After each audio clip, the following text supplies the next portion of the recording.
அனைவருக்கும் வணக்கம். இன்னைக்கு டிஎன்ஏல என்ன செய்திகள் இருக்கு அப்படின்னு சொல்லி பார்ப்போம். முதல்ல பார்த்தீங்கன்னா, பசுமை புரட்சி இந்திய வேளாண்மையின் எதிர்காலம் அப்படின்னு சொல்லி குடுத்துருக்காங்க.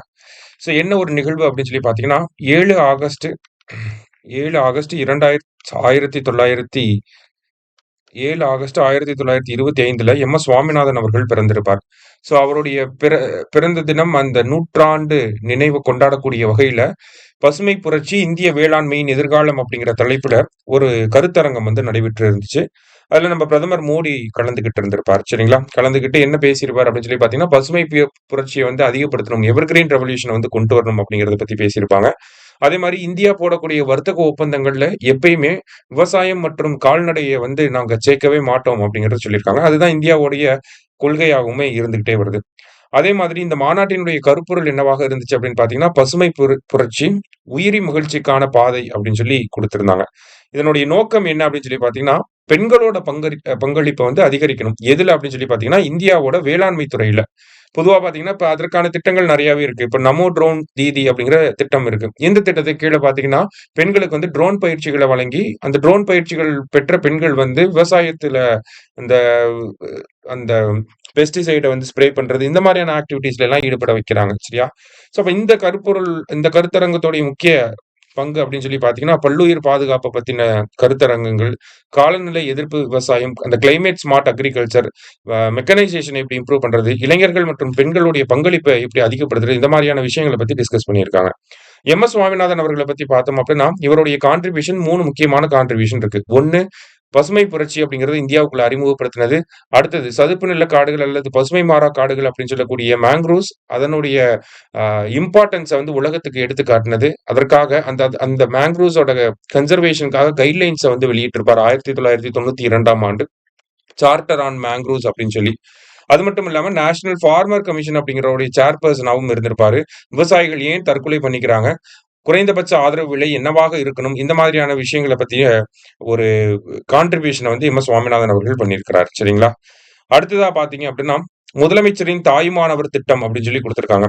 முதலமைச்சரின் தாயுமானவர் திட்டம் அப்படிங்கிறது 2024, 25 நிதிநிலை அறிக்கையில அறிவிக்கப்பட்ட ஒரு திட்டம் தான். இந்த திட்டத்துக்கு கீழ தமிழக அரசாங்கம் என்ன பண்றாங்க அப்படின்னு சொல்லி பார்த்தீங்கன்னா, வறுமைய குறைக்கணும் அப்படிங்கிறது ஒரு நோக்கமாக இருக்கு. பாவர்ட்டி அலிவியேஷன் அப்படின்னு சொல்லுவாங்க. அதாவது 2 ஆண்டுகள்ல 5,00,000 மக்கள வறுமை கோட்டுக்கு கீழ இருந்து வெளிய கொண்டு வராங்க. சரியா? அந்த திட்டத்தோட ஒரு பகுதியா என்ன பண்றாங்க அப்படின்னா, மாற்றுத்திறனாளிகளுக்கும், மூத்த குடிமக்கள் 70 வயதுக்கு மேற்பட்ட மூத்த குடிமக்களுக்கும் என்ன பண்றாங்கன்னா, இந்த ரேஷன் பொருட்கள அவங்கவங்க வீடுகளுக்கே தேடி செ போய் குடுக்கக்கூடிய அந்த ஒரு திட்டத்த அறிமுகப்படுத்துறாங்க. சரியா? எப்போ இந்த விஷயம் நடக்கும்? எல்லா நாட்கள்லயுமே குடுத்துட்டு போவாங்களா அப்படின்னு கேட்டா கிடையாது. ஒவ்வொரு வா மாதத்துல 2வது சனி மற்றும் ஞாயிற்றுக்கிழமைகள் இருக்கும் இல்லையா? 2nd Saturday and Sunday. அந்த நாட்கள்ல வீடுகளுக்கே என்ன பண்றாங்க? நமக்கு ரேஷன் பொருட்கள தந்துட்டு போறாங்க. ஓகேவா? அதுதான் இப்போ தாயுமானவர் திட்டத்துல அதனோட சேர்க்கப்பட்ட புதிய ஒரு அம்சம். சரியா? அடுத்ததா பார்த்தீங்கன்னா, இலவச பேருந்து பயணம் அப்படின்னு சொல்லி குடுத்திருக்காங்க. இந்தியாவுல கிட்டத்தட்ட 7 மாநிலங்கள்ல இந்த இலவச பேருந்து பயணங்கள் அப்படிங்கிறது இருக்கு. அடுத்ததா பார்த்தீங்கன்னா, ஆகஸ்ட் 15ஆம் தேதியிலிருந்து ஆந்திர மாநிலத்தில ஸ்திரீ சக்தி அப்படிங்கிற திட்டம் மூலியமா இந்த பேருந்து பயணங்கள இலவசமா அங்க இருக்கக்கூடிய பெண்களுக்கு தரப்போறாங்க. முதல்ல யார் இத ஆரம்பிக்கிறாங்கன்னா, 2019ல டெல்லி அரசாங்கம் தான் இத ஆரம்பிக்கிறாங்க.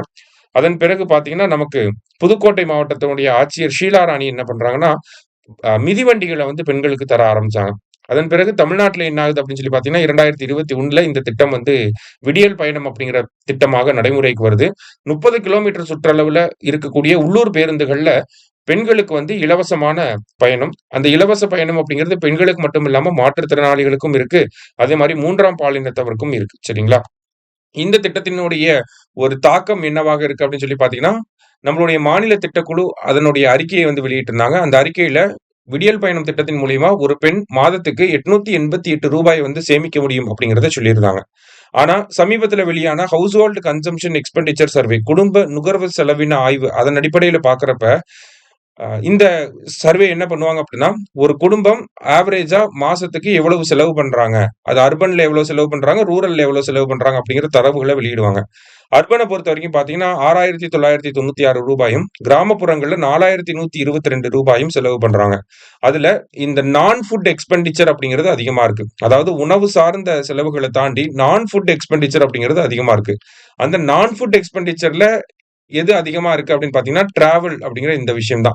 இப்ப இன்னமும் இந்த திட்டங்கள் இருந்தாலுமே, ரூரல் ரீஜியன்லயும் சரி, கிராமப்புறங்கள்லயும் சரி, நகர்ப்புறங்கள்லயும் சரி, மக்கள் கணிசமான ஒரு தொகைய அவங்க மாத வருமானத்துல கணிசமான ஒரு தொகைய இந்த டிராவல்க்காக செலவு பண்றாங்க அப்படிங்கிறத நம்மளால புரிஞ்சுக்க முடியுது. இத இன்னமும் நம்ம பிரிச்சு பார்த்தோம் அப்படின்னா, ஆண்கள் தான் இதுல அதிகமா செலவு பண்ணுவாங்க. ஏன்னா, பெட்ரோல் போடுறது இந்த மாதிரியான ஆக்டிவிட்டீஸ்ல பெண்கள் ஒரு சில பேர் பெட்ரோல் போடுவாங்க. ஒரு சில பேர் இலவச பயணங்கள வந்து எடுத்துக்கிறாங்க. ஆனா, ஆவரேஜா பார்க்கிறப்ப டிராவல்க்கு வந்து அதிகமா செலவு பண்றாங்க அப்படிங்கிறத நம்மனால புரிஞ்சுக்க முடியுது. சரியா? ஸோ இன்னைக்கு டிஎன்ஏல முக்கிய செய்திகள பார்த்திருக்கோம். நன்றி. சுரேஷ் IAS அகாடமி வெற்றியின் முகவரி.